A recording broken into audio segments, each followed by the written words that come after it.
आप देख रहे हैं इंडिया टाउन न्यूज, भारत की बात।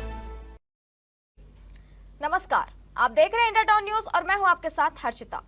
स्वागत है आपका हमारे खास बुलेटिन मध्य प्रदेश की खबरों में, जहां हम आपको मध्य प्रदेश की महत्वपूर्ण खबरों से रूबरू कराएंगे।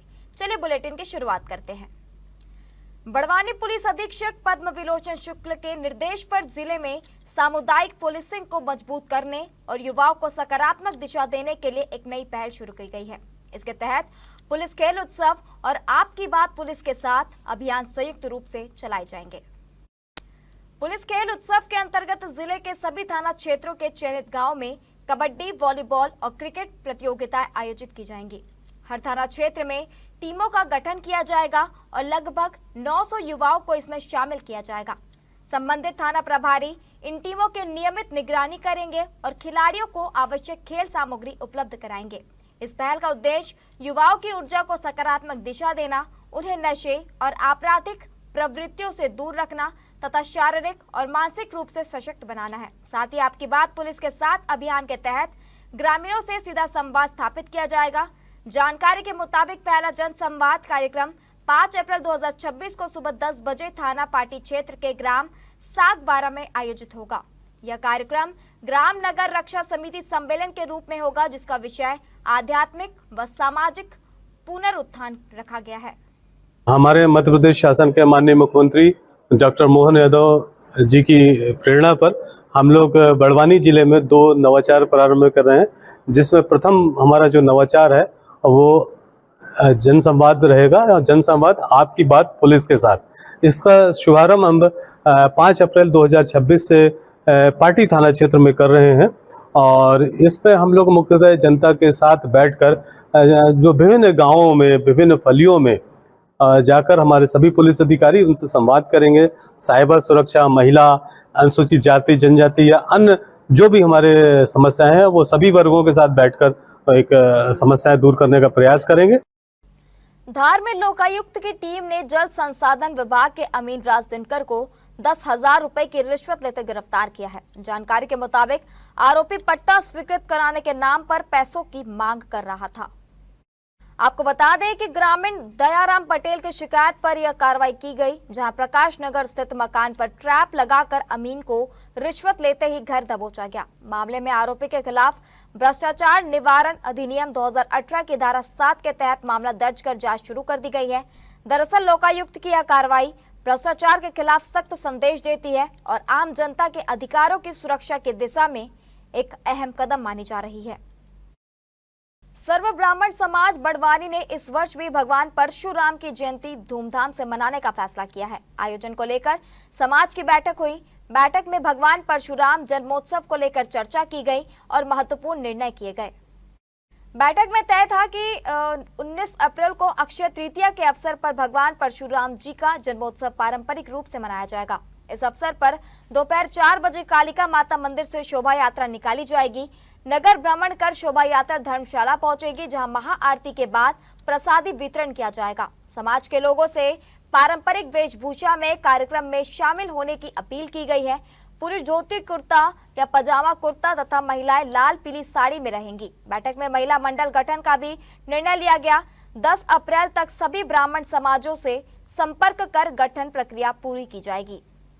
आज सर्व ब्राह्मण समाज के 9 समाजों से एकत्रित हुए थे सभी सदस्य, माताएं, बहनें, और दिनांक 19 अप्रैल को भगवान परशुराम जी की जयंती के उपलक्ष्य में एक भव्य शोभा यात्रा का सबने निर्णय लिया है, जो कालका माता मंदिर से निकलकर श्री गौर वाल्मीकि ब्राह्मण धर्मशाला में संपन्न होगी, जहां पर महाआरती के भोजन प्रसादी का वितरण रहेगा। इसमें सभी बड़ी धूमधाम से इस जयंती को मनाने हेतु सर्वसम्मति से निर्णय लिया गया है। तो इस कार्यक्रम में लगभग 1000 से 1200 लोगों के एकत्रित होने की संभावना है और एक भव्य कार्यक्रम होगा। बड़वानी में मक्का की फसल बर्बाद होने का बड़ा मामला सामने आया है, जहां ग्राम सजवानी के किसानों ने आरोप लगाया कि खराब बीज के कारण उनकी पूरी फसल सूख गई, जिससे उन्हें भारी आर्थिक नुकसान उठाना पड़ा है। किसानों ने मामले की जांच और मुआवजे की मांग की है। किसानों का आरोप है कि बीज विक्रेता ने उन्हें भरोसा दिलाया कि इस बीज में सूखने की बीमारी नहीं आएगी और फसल बेहतर होगी, लेकिन कुछ समय बाद ही पौधे सूखने लगे।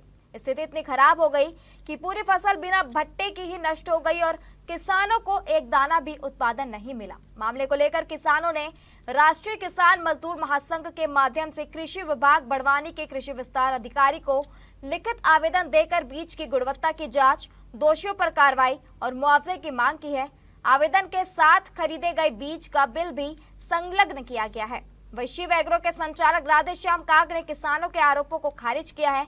उनका कहना है कि बीज पूरी तरह सही था। उनके अनुसार यह समस्या विल्ट बीमारी, जमीन की उर्वरता में कमी या मौसमी प्रभाव के कारण हो सकती है। उन्होंने यह भी कहा कि अन्य किसानों से ऐसी कोई शिकायत सामने नहीं आई है और जांच पूरी होने पर वे सहयोग करेंगे।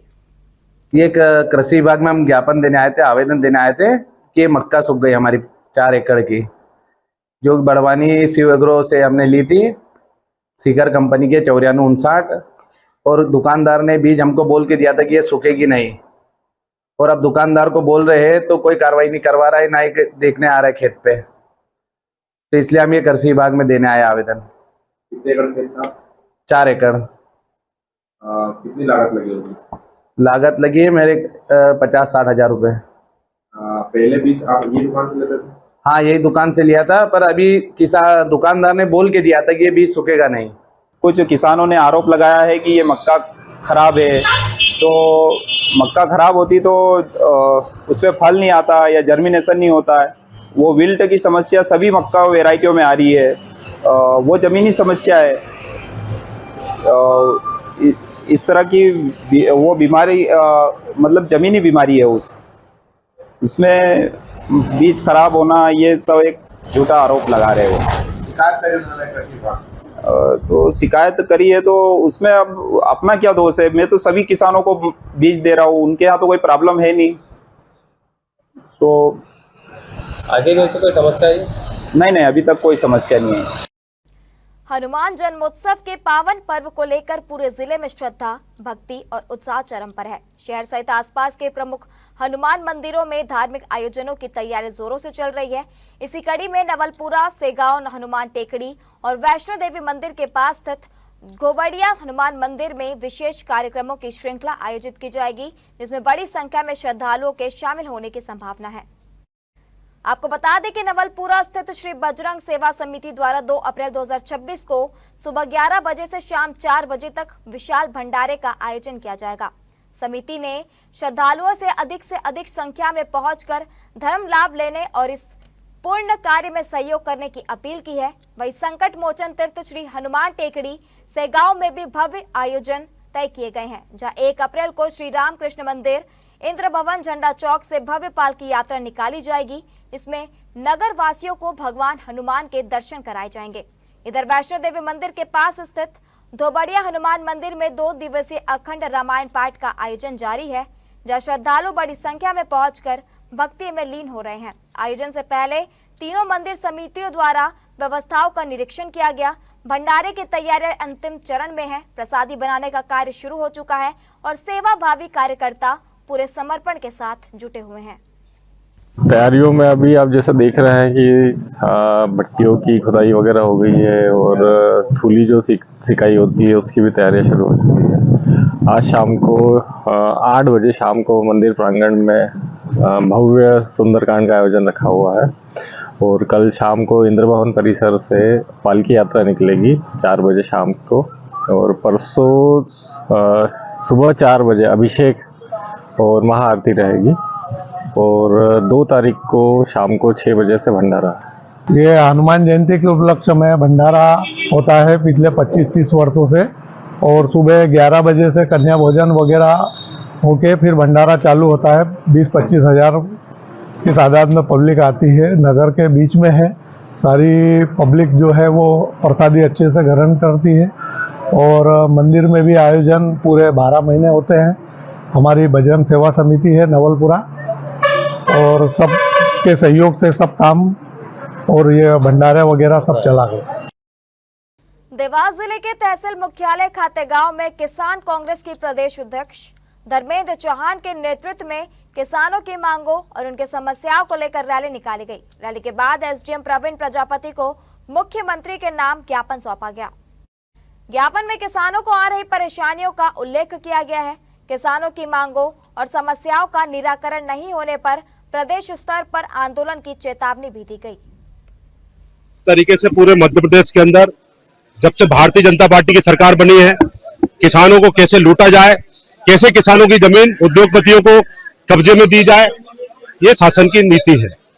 आप देखिए 28 तारीख सोसाइटी को जमा करने की अंतिम तारीख शासन ने फरमान जारी कर दिया है। जब किसानों की फसल नहीं बिकी, 1 तारीख से गेहूं की तुलाई होनी है और 28 मार्च को आपने अंतिम तारीख तय कर दी कि आप सोसाइटी जमा कीजिए, बिजली की बिल जमा कीजिए। अब मुझे बताइए, जिन किसानों की फसलें नहीं बिकी वो अपना बिजली का बिल कहां से जमा करेंगे, सोसाइटी कहां से जमा करेंगे? तो निश्चित रूप से सरकार की एक बड़ी चाल है ताकि किसान मध्य प्रदेश का डिफाल्टर हो जाए। डिफाल्टर होने से जो 0% ऋण का आपने जो स्कीम चलाई है वो आपको 0% स्कीम के माध्यम से उसको फेल करके 14 से 18% किसानों से ब्याज वसूलेंगे, जैसे पिछले साल वसूला। किसान कांग्रेस ने आज ज्ञापन दिया जिसमें विभिन्न बिंदुओं पर किसानों से संबंधित, उपार्जन से संबंधित और जो भूमि मुआवजे से संबंधित बिंदु उठाए थे, जो नीतिगत मुद्दे हैं तो शासन को दिए जाएंगे। अब वक्त हो चुका एक छोटे से ब्रेक का। अब बने रहिए इंडिया टाउन न्यूज के साथ। कभी कभी चेहरे का छुपा दर्द दुनिया नहीं देख पाती है। दाग, मुहासे, झाइयां सब आपके आत्मविश्वास को कम कर देता है, पर अब नहीं, क्योंकि Rukhsana glow and fair face pack जो दे आपकी स्किन को वो प्यार जो सिर्फ प्रकृति दे सकती है।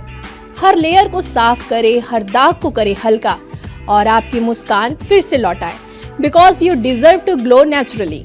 Rukhsana herbal beauty product Amazon, Meesho और फ्लिपकार्ट में भी उपलब्ध। उज्जैन जिले के ताराना में जमीन और पेट्रोल पंप की बिक्री को लेकर धोखाधड़ी का मामला सामने आया है। करीब 1 करोड़ रुपए की डील के बाद भी लाइसेंस ट्रांसफर नहीं करने और अब कब्जे को लेकर 2 पक्षों के विवाद खड़ा हो गया है। वहीं कब पुलिस ने धोखाधड़ी का मामला दर्ज कर जांच शुरू कर दी है। तराना थाना प्रभारी राम नारायण सिंह भदौरिया के मुताबिक फरियादी रोहित राठी की शिकायत पर आरोपी के खिलाफ विभिन्न धाराओं में केस दर्ज किया गया है। रोहित राठी का कहना है कि उन्होंने 4 अगस्त 2025 को रूपाखेड़ी रोड स्थित 4 भुजा पेट्रोल पंप और उससे जुड़ी जमीन करीब 1 करोड़ 12 लाख रुपए में खरीदी थी। रजिस्ट्री और नगर परिषद में नामांतरण भी उनके नाम पर हो चुका है।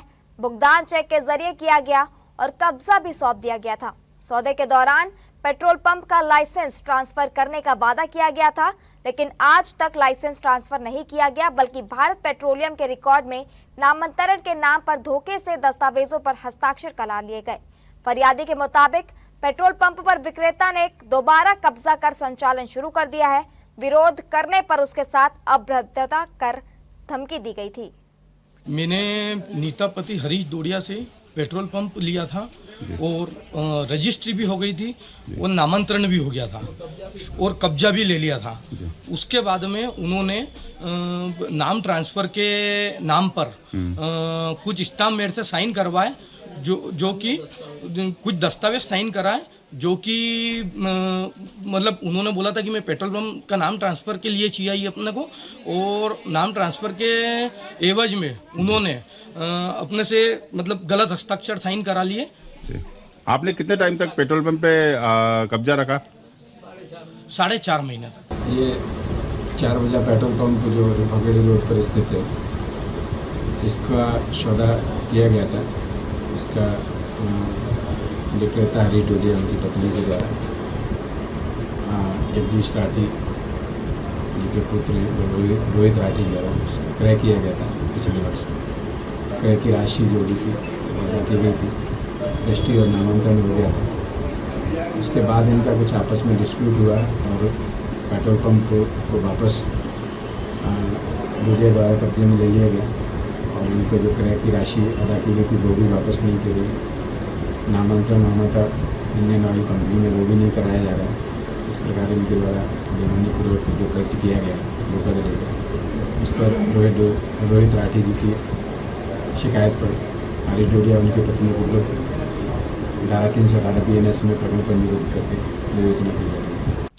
मध्य प्रदेश के धार जिले की सरदारपुर तहसील में 12.5 भगवान हनुमान के नाम से प्रसिद्ध नगर दसई में इस बार भी इच्छापूर्ण हनुमान मंदिर गंगा जलिया धाम पर हनुमान महोत्सव बड़े धूमधाम से मनाया जाएगा।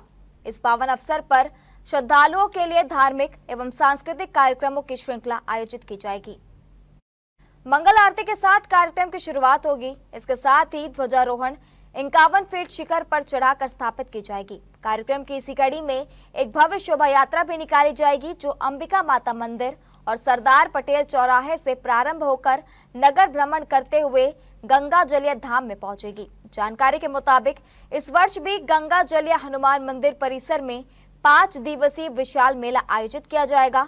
मेले में घरेलू बर्तन, प्लास्टिक सामान, खिलौने, झूले, चक्री और अन्य मनोरंजन की दुकानों की भरमार रहेगी। समिति द्वारा निवेदन किया गया है कि सभी श्रद्धालु अधिक से अधिक संख्या में बाबा के दरबार उपस्थित होकर इस आयोजन का लाभ लें। इस बार हनुमान जन्मोत्सव को लेकर विशेष तैयारियां श्री इच्छापुर धाम पर चल रही है, जिसमें प्रातःकालीन मंगला आरती प्रातः 6 बजे होगी। उसके आरती के पश्चात विशेष वक्ताओं द्वारा हनुमत ललाव पर व्याख्यान माला का आयोजन किया गया, जिसमें क्षेत्र के विशेष वक्ता यहाँ पे पधारेंगे और उसके बाद पुनः यज्ञ हवन पूजन यहाँ पे संपन्न होगा और उसके यजमान डॉक्टर निकुंज भारती के द्वारा यज्ञ हवन पूजन का लाभ लिया जाएगा। इस बार विशेष करके क्षेत्र के जानी मानी सुंदरकांड की विशेष टीम सुभाष झा विदिशा से हमारे बीच में जो पधारेंगे और 12 आरती की महाआरती के पश्चात जो विशाल भंडारा जो होगा, उसमें हजारों की संख्या में लोग भोजन प्रसादी ग्रहण करेंगे। नेमावर पुलिस ने बाइक चोरी के 2 आरोपियों को हिरासत में लेकर उनके द्वारा चुराई गई 2 बाइक जब्त की है। पुलिस आरोपियों की कुंडली खंगाल रही है और उनसे चोरी की अन्य वारदातों के बारे में पूछताछ कर रही है। नेमावर थाना प्रभारी सुरेखा निमोदा ने बताया कि नेमावर बस स्टैंड से एक यात्री की बाइक चोरी होने की शिकायत मिली थी। पुलिस ने सीसीटीवी कैमरे एवं मुखबिर की सूचना के आधार पर 24 घंटे के अंदर ही बाइक चोरों को हिरासत में ले लिया। आरोपी विजय हरदा जिले के धनगांव का है और राहुल संदलपुर का निवासी है। पुलिस ने आरोपियों के कब्जे से बस स्टैंड से चोरी हुई बाइक और बैतूल थाना क्षेत्र से चुराई गई बाइक बरामद की है। पुलिस दोनों से पूछताछ के लिए न्यायालय से रिमांड कर लिया है। ये मामला इस प्रकार है भैया, कल दिनांक 29/3/26 को रात्रि में फरियादी है अमन पिता संतोष सोनिया, ये नेमावर का रहने वाला है। इसने जो अपनी गाड़ी है पल्सर गाड़ी, वो भारत घाबरी के घर के सामने खड़ी करके ये कहीं नाश्ता पानी के लिए चले गए थे। जब वापस आया तो उसको उसकी गाड़ी नहीं मिली, है ना। तो फिर ये इस प्रकार की उसके द्वारा हमारे थाने पर रिपोर्ट दर्ज की गई। तो रिपोर्ट हमारे द्वारा मोटरसाइकिल चोरी की दर्ज की गई। उसके पश्चात हमने तत्काल मौके पर टीम रवाना की गई। तो पता चला कि 2 जो व्यक्ति हैं, एक मोटरसाइकिल जो जिससे फरियादी ने बताया लेकर पैदल जा रहे थे, है ना, उसके तारवार भी निकाल रहे थे। उन आरोपियों के नाम है अपने विजय पिता सोमनाथ निवासी धनगांव जिला हरदा, राहुल पिता मदन निवासी संदलपुर। दोनों को रोक को पुलिस के द्वारा और जो मौके पर लोग उपस्थित थे पूछताछ की गई, जिन्होंने उक्त मोटरसाइकिल चोरी होना बताया। तो उनको हमने थाने पर लेकर आए हैं और आगे पूछताछ की जा रही है। उन्होंने और भी गाड़ी चोरी की गई है, जिसकी तस्दीक हम लोग कर रहे हैं। रतलाम पुलिस अधीक्षक अमित कुमार के निर्देशन में जिले भर में अवैध शराब के खिलाफ चलाए जा रहे अभियान के तहत कालूखेड़ा थाना पुलिस ने बड़ी कार्रवाई करते हुए 3 तस्करों को गिरफ्तार किया है। पुलिस ने आरोपियों को कब्जे से भारी मात्रा में देशी व अंग्रेजी शराब, एक मोटरसाइकिल और एक कार जब्त की है। थाना कालूखेड़ा पुलिस को शराब तस्करी की सूचना मुखबिर से मिली। पुलिस टीम ने तत्काल कार्रवाई करते हुए एक कार को पकड़ा। तलाशी लेने पर कार से अवैध शराब बरामद की गई। तस्करों के ठिकानों से भी शराब जब्त की गई है। जब्त वाहन और शराब की अनुमानित कीमत 6 लाख बताई जा रही है। कालूखेड़ा पुलिस ने मौके से आरोपी पुष्पराज सिंह, रघुवंशी मोगिया और राहुल नायक को गिरफ्तार किया है। वहीं फरार आरोपी अजय पाल सिंह की पुलिस तलाश कर रही है। कल देर शाम थाना प्रभारी कालूखेड़ा शंकर सिंह को एक मुखबिर द्वारा सूचना प्राप्त हुई कि सफेद रंग की हुंडई क्रेटा कार से अवैध शराब जावरा से रियावन की तरफ लाई जा रही है। सूचना पर टीआई द्वारा मौके पर मैं पंचायत में फोर्स के दबिश देकर उनको पकड़ा। तो गाड़ी में पुष्पराज सिंह निवासी भाटखेड़ी और रघुवंशी मोगिया निवासी भाटखेड़ी 2 व्यक्ति पाए गए। कार की तलाशी लेने पर उसमें 800 क्वार्टर देसी मसाला शराब जो है जब्त हुई। इनसे जब पूछा गया कि ये शराब लेकर के कहाँ जा रहे थे, तो इन्होंने अजय पाल सिंह जो कंसेर का रहने वाला है उसके घर देने जाना बताया था। उसी सूचना पर त्वरित कार्रवाई करते हुए तत्काल कंसेर में अजयपाल सिंह के निवास पर दबिश दी गई। उसके निवास के पीछे बरगद के पेड़ के पास में कुछ झाड़ियों में अवैध शराब पाई गई। इसमें बल्क में करीब 236 लीटर अवैध देसी शराब पाई गई। रीवा शहर के सिटी कोतवाली थाना क्षेत्र अंतर्गत घोगर कब्रिस्तान में उस वक्त विवाद की स्थिति निर्मित हो गई जब कब्रिस्तान की जमीन पर अवैध कब्जे का विरोध करने पहुंचे कमेटी के लोगों पर कब्जेधारियों ने जमकर पत्थर बरसाना शुरू कर दिया। पत्थरबाजी में कमेटी के कई लोगों को चोटें आई हैं। मामले की शिकायत पुलिस में दर्ज कराई गई है। दरअसल ये पूरा मामला वक्फ बोर्ड में दर्ज कब्रिस्तान की जमीन का है, जिस पर कई वर्षों से मुस्लिम समाज का ही एक तबका कब्रिस्तान की देखरेख के लिए निवासरत है। यही लोग कब्रिस्तान की जमीन पर कब्जा करने की फिराक में है। आवाम फाउंडेशन द्वारा कब्रिस्तान की देखरेख की जाती है और इसी बात को लेकर कब्रिस्तान में रहने वाले साइयों के परिवार की नाराजगी है। आवाम फाउंडेशन द्वारा कब्रिस्तान का सौंदर्यीकरण, सड़क व बाउंड्री का निर्माण कराया जा रहा है। इसी बीच वहां पूर्व से कभी लोगों ने कब्रिस्तान की ही जमीन पर पत्थर गाड़कर अवैध रूप से कब्जा करने का प्रयास किया। सोमवार की दोपहर जब कमेटी के लोगों ने मौके पर पहुंचकर इसका विरोध जताया तो विवाद की स्थिति निर्मित हो गई और बस्ती को लोगों ने हमला करते हुए जमकर पत्थरबाजी की। पत्थर लगने से आवाम फाउंडेशन के कुछ लोगों को चोटें भी आई है।